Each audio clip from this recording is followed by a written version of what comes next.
Okay, so this is a performance of It's a Whole Other Thing. Have you ever heard of the three-card Monte?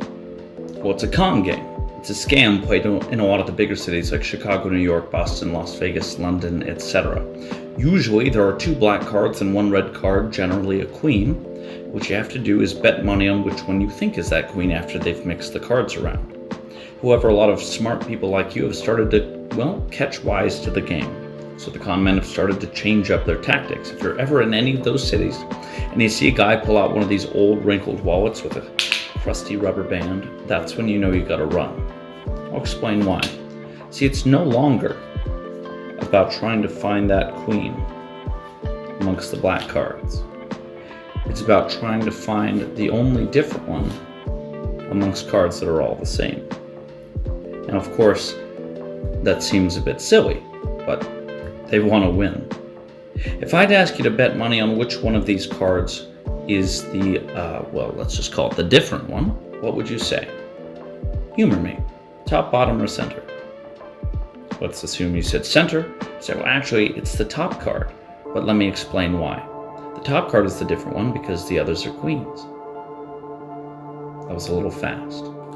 I'll make it easier. We'll get rid of one of the cards. This leaves us with a queen and a joker. Now, because you got it incorrect the first time, I'll give you a hint the second time to help you out.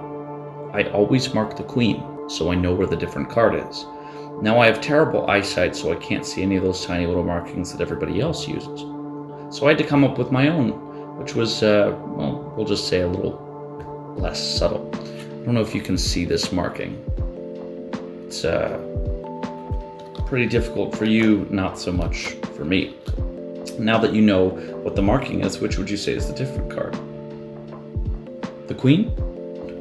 That's a very logical conclusion to come to. I would have made the same mistake. It's actually this joker. You remember when I told you that I always mark the queen so I know where the different card is? If you recall,